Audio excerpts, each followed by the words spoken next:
陪喜欢玩足球的兄弟，欧洲杯封了1个月，从今天开始大胜归来。好，现在兄弟们看到的是上海来自重庆的业余选手曹晶对阵塞尔比塞大师。目前呢，比赛正在进行当中。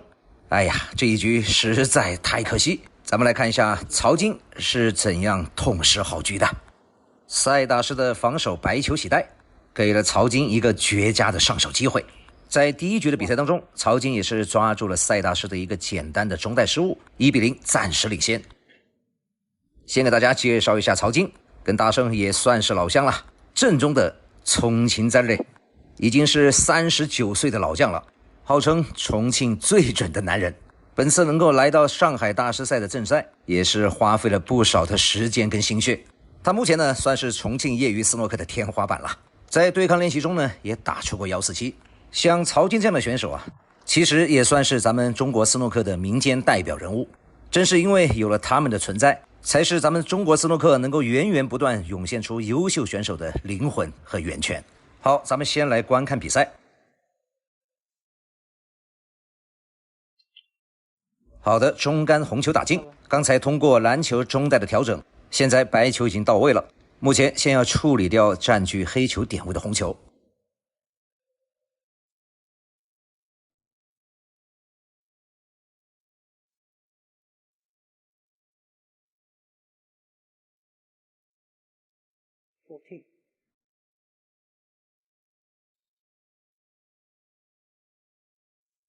低杆移库回去之后继续叫黑，看看白球的力度还不错。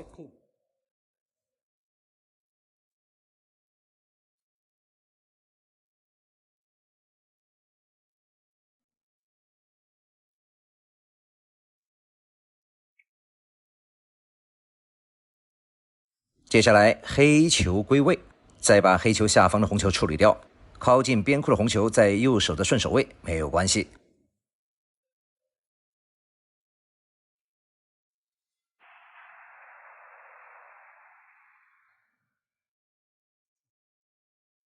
哦，感觉好像出了一点问题。黑球摆回点位之后，红球好像没有单下。现在曹晶让裁判重新的摆放一下。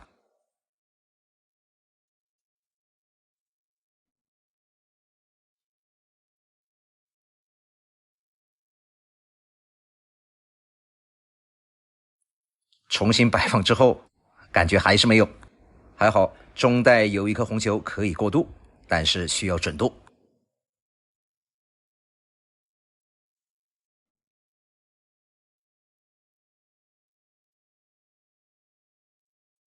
好的，现在可以先处理靠近库边的红球，低杆回去，留下一个合适的角度来带一下黑球下方的红球。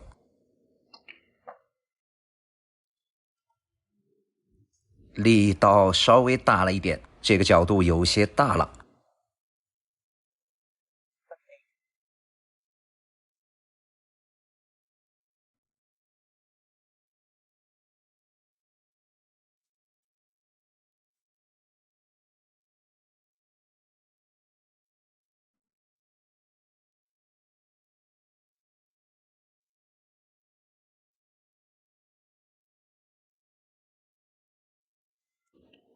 选择了低杆较粉，看看力量需要留下一个向下的角度，力道稍微轻了一点。不过这个球曹晶可以选择一杆防守，曹晶呢想选择放在顶岸。这个球呢，大圣个人认为其实可以轻贴一下粉球，只要挡住塞大师右侧解球的线路，左侧过来呢有黑球做障碍，白球需要2库去解。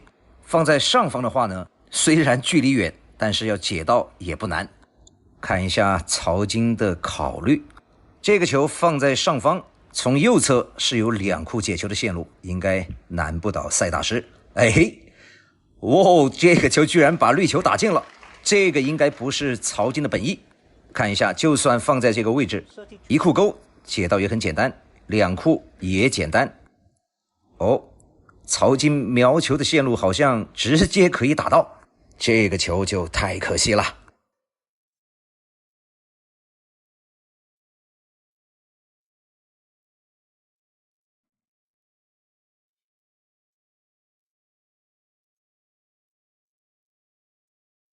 还好直接可以打到，没有吊住自己。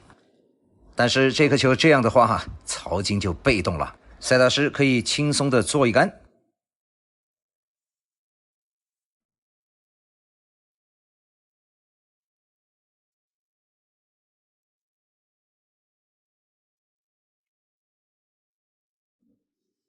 白球回去之后碰到了绿球，这颗球没有吊上。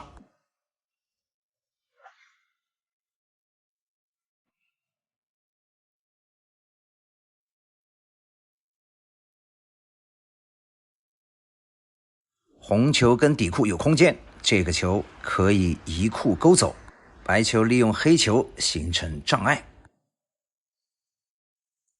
哎，曹金直接薄球的防守，哇哦，白球还洗袋了，哇，红球停在了袋口，这一局实在太可惜了。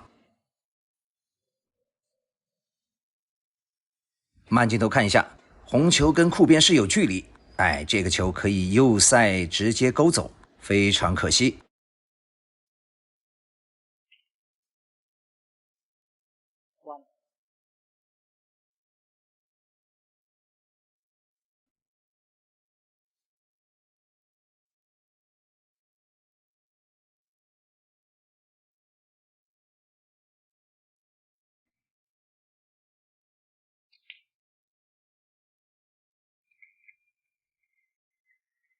竞彩落后2分，二比兄需要清到粉球。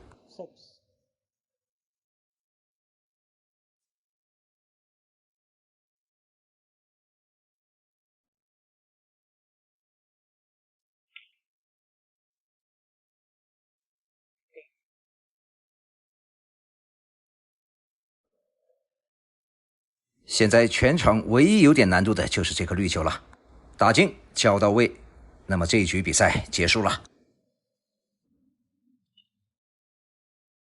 没有问题，白球非常到位。哎，曹金这一局非常可惜呀，如果能拿下的话，2比0领先，这将是一个非常完美的开局。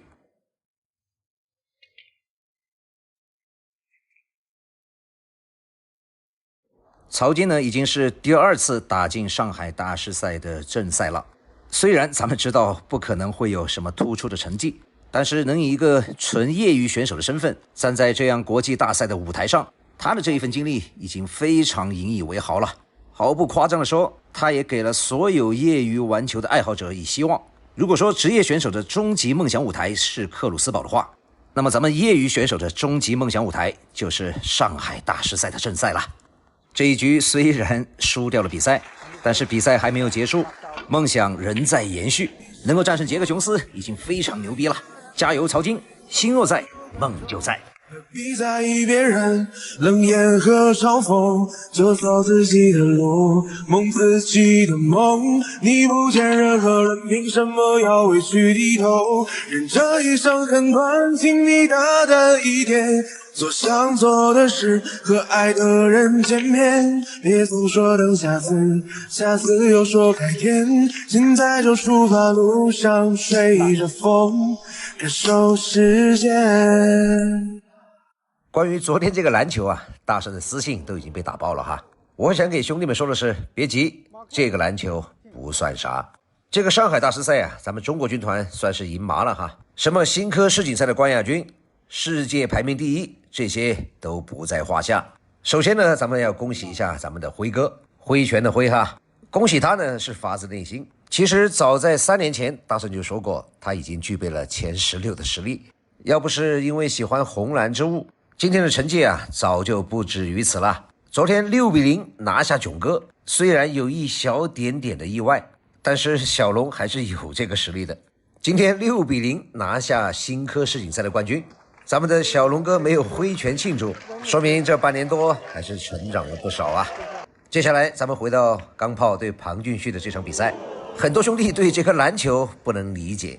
这样吧，这个篮球算什么？咱们把时间回到10分钟以前，庞俊旭的这杆解球过后，白球留下了一个非常 OK 的位置。接下来咱们看一下钢炮的这杆击打，别的咱们什么都不说，要知道他现在世界排名第1，看一下这杆白球就是 No.1 的脚位。咱们从球房叫一个小白出来，手抽筋了也不至于叫到这个位置吧？说实话，昨天大圣呢全程都在关注老张，为啥？因为他的千杆破百嘛。今天这场球呢看的是回放，啥都不说了，再来看钢炮的另一杆。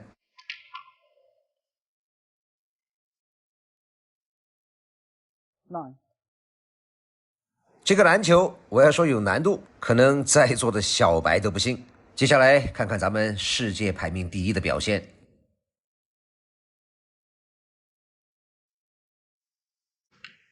这个准度估计换成9球的袋口他也进不了。今天啊，咱们就把话撂这儿，看看现在的马叔、皇帝还有火箭。大圣只能说你们啊很快就会学会进9了。接下来咱们提醒兄弟们一个小细节，看一下庞俊旭这根防守是怎么失误的。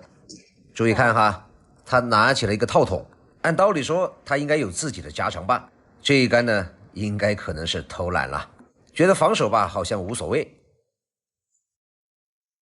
好，接下来咱们看一下他这杆问题在哪儿。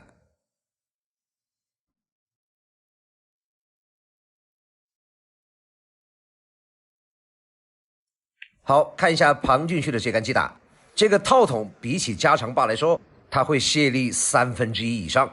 庞俊旭这一杆偷了一个小懒，他去用了套筒，他的本意是想将白球藏在黑球的后面，由于套筒的卸力，这一杆防守失误了。所以提醒兄弟们，如果平时要是偷懒用到套筒的话，注意它是会卸力很多的哦。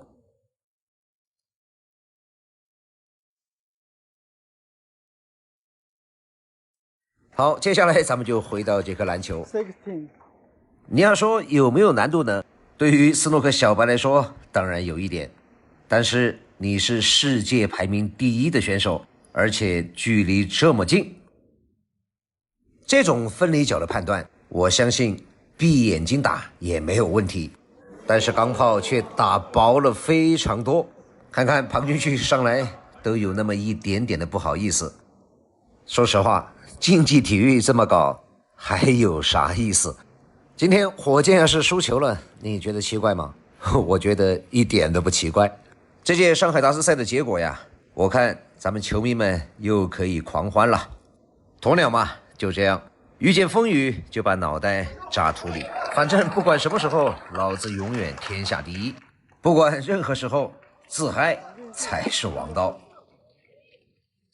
周跃龙超分不进，肖恩·墨菲杀人诛心。昨天的上海大师赛，咱们的中国军团跟英国人上演了一出4v4的好戏，结果呢有点出人意料，但是也在情理之中。在看了大圣的上一个视频之后，有的兄弟就说了，火箭赢了你怎么说？我只能说这个上海大师赛已经成了表演赛，火箭昨天赢得很困难。好吧，咱们回到这一局精彩对局。目前小恩·墨菲落后了65分，桌面还有67。刚才小龙的超分球没留后手，接下来咱们就看墨菲如何上课。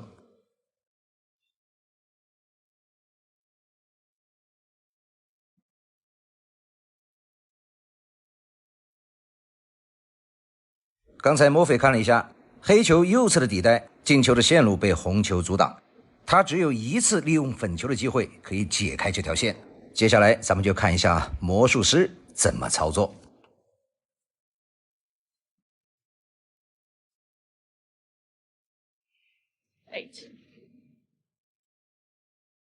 再比划了一下，这颗黑球的进带还是有问题。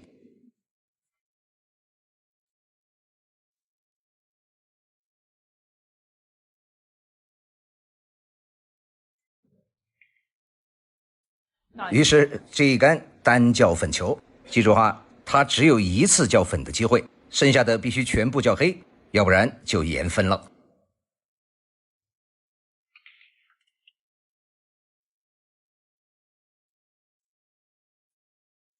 叫到右下方的红球，两侧的通道全部打开。之前咱们多次提到，要学动作，要学节奏，就学墨菲的。墨菲的这个节奏感是现在所有球员当中最好的，不管遇到任何情况，简单球还是难度球，它的节奏永远都一样。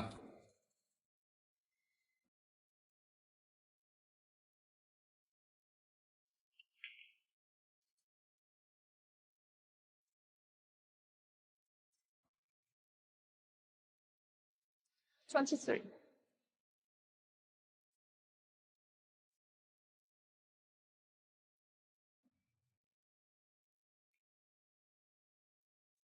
24.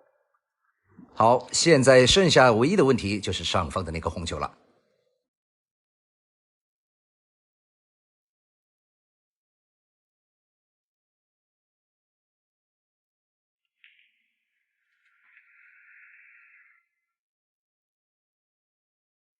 留下的角度非常完美。31.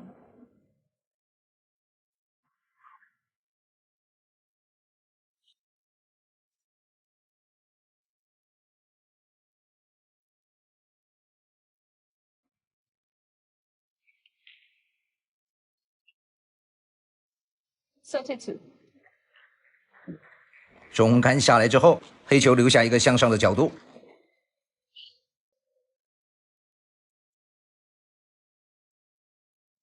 注意看小龙的面部表情，这一杆打进到位，他知道今天又被上课了。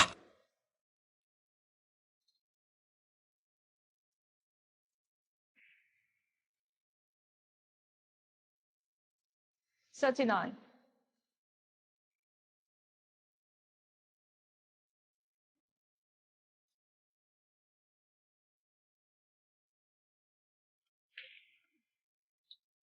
41.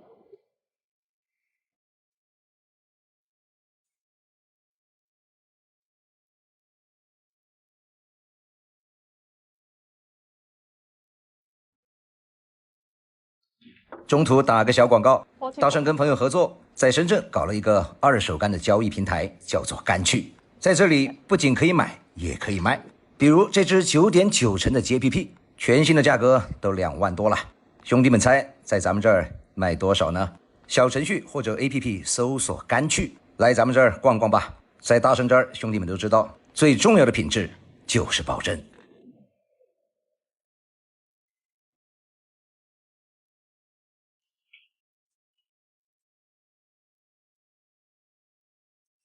刚才墨菲的这一系列交位，除了这一杆架杆略有瑕疵之外，其他的可以说全部都是教科书级别。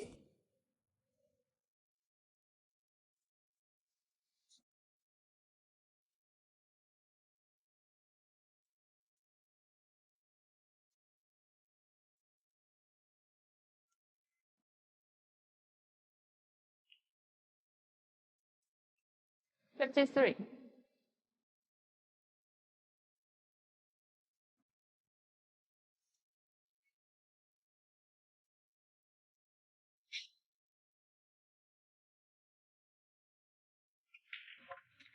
59.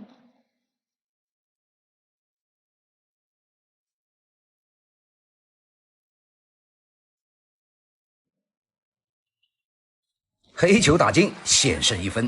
打过斯诺克的兄弟们都知道，平常咱们打球输一局这样的球，恐怕1个月都快乐不起来呀。这就叫杀人诛心。虽然黄球打进，但是绿球的这个位置实在太难，墨菲又占了小分的优势，没办法，接着防。接下来咱们看一下斯大师最好的机会来了。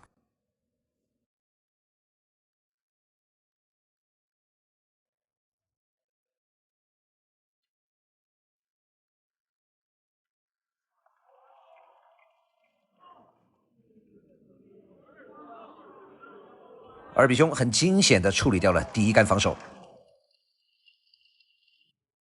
面对停在袋口的白球，这墨菲的第二杆，显然生活过得更舒心的墨菲没有什么压力。绿球打进之后，蹭到了一点点的咖啡，这一下咖啡没了单下，好吧，继续防，用魔法打败魔法才是王道。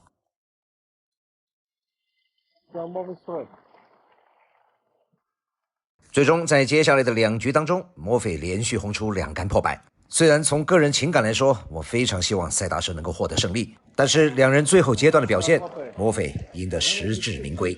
在这儿呢，咱们也祝福维基莱顿早日战胜病魔。家庭的不幸是暂时的，二比兄，好人一生平安。讓晚風輕輕吹送了落霞，我已習慣每個傍晚去想他，在遠方的他，此刻可知道，這段情在我心始終記掛。咱们許久不見的小婷阿姨也出現在了頒獎現場。關於咱們的頒獎啊，這個待會兒再說。艾達走入賽場，隨後全體觀眾起立，為剛剛去世的斯諾克一代宗師雷利爾頓集體默哀1分鐘。今天一大早啊，我就看到了這條留言，一個外國宗師去世了，咱們中國觀眾站起來默哀個啥？現在都變成這樣了嗎？以前呢，在咱們視頻下面留下污言穢語的不少，大聖都一笑而過。但是今天看到這條留言，實在忍不下去了。咱們就冒着天下之大不韙，我來給你說說為什麼。你現在正在觀看的這場決賽，參賽的球員其中之一就是這位宗師的弟子，你心中的斯諾克之神也是他的弟子，就連你現在正在觀看的這項運動，也是你口中的外國人發明的。好巧不巧的是，現在那幫背着空調在巴黎為國爭光的健兒，他們所參加的所有運動都是你口中的外國人發明的。我來給你說說為什麼。在美國聯邦法院的大門門楣上有3個浮雕，也雕刻着3位宗師，他們沒有一位是美國人，其中最左邊的這位就是咱們的孔聖人。當然50年前在你的口中他還叫孔老二，你口中的外國人認可他對世界文明帶來的貢獻，因此把他放在了最高法院的門楣上。這位曾經被你稱作孔二愣子的一代宗師，昨天的斯諾克江湖呀，最爆炸性的新聞莫過於火箭成了香港居民。於是啊，咱們中國的台球圈成了一片歡樂的海洋。下面有請 Chinese Noni 登場的聲音此起彼伏啊。大聖呢也不想給兄弟們潑冷水，那麼今天呢，咱們就來聊一聊香港的優才計劃，還有 Noni 的居民問題。首先呢，香港的優才計劃是香港政府面向全球招攬人才的一項優惠政策，不受國籍地區的影響。同樣通過審核以後，並不代表你就可以成為香港公民，甚至連永居都不是。說的通俗一點，就是香港政府給你發了一個暫住證，但是呢，你可以享受香港的諸多福利，比如說免費的醫療、教育等等。但是這些所謂的福利，火老師並不缺呀。再加上今天的香港今時非同往日，說實話不怎麼香了。那麼火老師為什麼會去申請這個優才計劃呢？接下來啊，咱們就要聊到2018年香港警方偵破的一樁大案。話說呀，2018年的4月，窮困潦倒的胖子李受歐志偉之邀來到香港。當年胖子李的窘境，球迷們都知道，全靠兄弟們接濟、走走穴、教教球，僅此而已。接下來狗血的一幕就發生了，香港警方的一位金牌臥底探員通過內線成功的打入了歐志偉的球房，以學員的身份接受了胖子李1個小時的教學，在付了1000港幣的學費之後，亮明身份將胖子李逮捕，就此揭開了一樁跨國非法勞務大案。